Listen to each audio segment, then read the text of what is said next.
Hello dear students, welcome to এডুহাব Bangla official YouTube channel. জানি তোমরা সকলেই এখন অবগত যে কিছুদিন আগে আমি তো ভিডিও করে বলেছিলাম, এবং শুধু তাই নয়, বিভিন্ন ইউটিউব চ্যানেল, বিভিন্ন নিউজ মিডিয়া, পত্র পত্রিকা সব জায়গাতেই একটা খুশির খবর চারিদিকে ছড়িয়ে পড়েছিল ওবিসি কেস নিয়ে, যে আমাদের বিধানসভায় অলরেডি পেশ হয়ে গেছে, ওবিসি কেসের জট কেটে গেছে।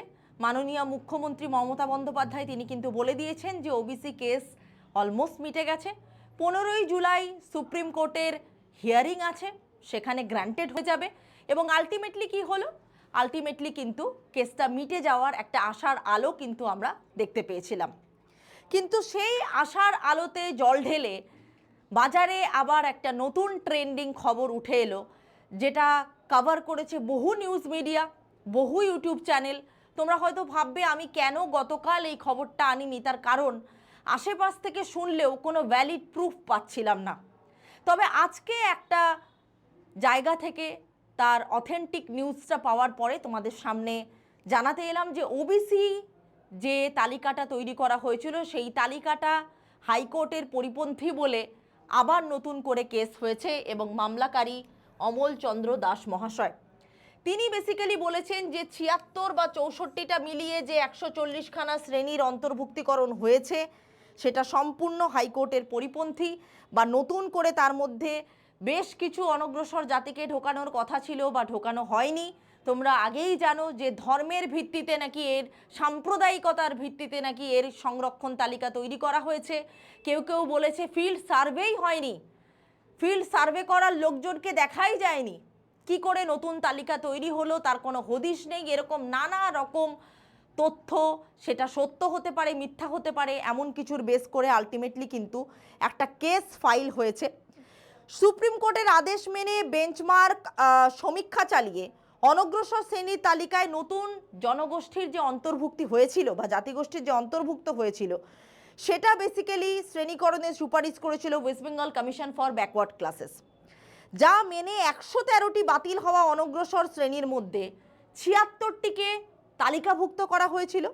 এবং সেই 76টিকে তালিকাভুক্ত করার সময় মনে হয়েছে যে জনগোষ্ঠীর উপশ্রেণীকরণের বিজ্ঞপ্তিও রাজ্যে জারি করা হয়েছিল, কিন্তু তার মধ্যে কিছু বিচ্যুতি দেখা গেছে, মতানৈক্য সৃষ্টি হয়েছে। কারণ তোমরা জানো অপোজিশনকে সেদিন বলতে ভালো করে দেওয়া হয়নি, তাই সমস্ত কিছু মিলিয়ে আবার করে কিন্তু ওবিসি কেস ফাইল হয়েছে। এবং তপব্রত চক্রবর্তী এবং রাজশেখর মান্থার ডিভিশন বেঞ্চে আগামী সপ্তাহে এর শুনানির ডেট ঘোষণা করা হয়েছে। আমি জানি তোমাদের সকলের মনে এখন একটাই চিন্তা, সেটা হচ্ছে সামনে পরীক্ষা হবে কিনা। পরীক্ষা আপনি বলেছিলেন যে আবার হবে, কিন্তু পরীক্ষা হওয়ার সম্ভাবনা দিনের পর দিন যেন ক্ষীণ হয়ে আসছে, কারণ একের পর এক কেস হচ্ছে এবং মামলার রায় বেরোতে বেরোতে দিনের পর দিন পেরিয়ে যাচ্ছে, কিন্তু রিক্রুটমেন্ট হচ্ছে না। তোমরা জানো এই সমস্ত কিছু গণ্ডগোলের মধ্যেও কিন্তু ডাব্লিউবিপিএসসি ডাব্লিউবিসিএস এর রেজাল্ট দিয়েছিল, এবং আশাব্যঞ্জক একটা পরিস্থিতি তৈরি হয়েছিল যে মিসলেনিয়াসের রেজাল্টও জুলাই মাসের প্রথম উইকে অলমোস্ট চলে আসবে। ক্লার্কশিপেরও আবার নতুন করে রিক্রুটমেন্ট হবে, মেন্স পরীক্ষা হবে। তো সব কিছু মিলিয়ে এখন পুরো ব্যাপারটাই একটা অনিশ্চয়তার সম্ভাবনা তৈরি করেছে। কিন্তু আমি এডুহাব বাংলার তরফ থেকে বলবো, আমার কেন জানি না মনে হচ্ছে, বা আমাদের কেন জানি না মনে হচ্ছে যে এই কেসটা হয়তো দীর্ঘায়িত হবে না। তার কারণ প্রচুর ছেলেমেয়ের ভবিষ্যৎ এটার মধ্যে জড়িয়ে আছে। তোমরা জানো স্কুল সার্ভিস কমিশন বিজ্ঞপ্তি জারি করেছে, স্কুল কলেজে ভর্তি হওয়ার প্রক্রিয়া শুরু হচ্ছে। 19শে জুনের আগে থেকেই পোর্টাল খুলে যাচ্ছে বলে বলেছিলেন আমাদের মাননীয় শিক্ষামন্ত্রী ব্রাত্য বসু।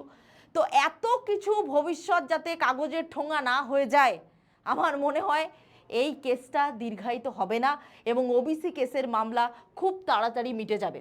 তো তোমরা অনেকেই বলবে যে ম্যাডাম এসব আলটিমেটলি কিছুই না, জল ঘোলা করার ব্যবস্থা, এবং সেই ঘোলা জলে মাছ ধরতে অনেকেই নেমে পড়বে কারণ সামনে ভোট। তুমি এটাও জেনে রাখো 2026-এ ভোটের একটা, তোমরা সকলেই জানো যে ভোট থাকলে তার আগে নতুন রিক্রুটমেন্ট আসে, নতুন চাকরির বিজ্ঞপ্তি আসে, নতুন রিক্রুটমেন্ট হয়, বা রেজাল্ট মেন পরীক্ষা হয়ে যায় তারপরে রিক্রুটমেন্ট হয়। তো আমার মনে হয় এই বোকামোটা আমাদের সরকার করবে না। এবং সবথেকে বড় কথা, সুপ্রিম কোর্টের রায়ে এতদিন যখন ধৈর্য ধরা হয়েছে, 15 জুলাই পর্যন্ত ধৈর্য ধরলেই পুরো চিত্রটা ক্লিয়ার হয়ে যাবে এবং আমাদের বিশেষ আশা এটুকু বলতে পারি যে এবার ফাইনালি কেসটা মিটে যাবে এবং পরীক্ষাও হবে।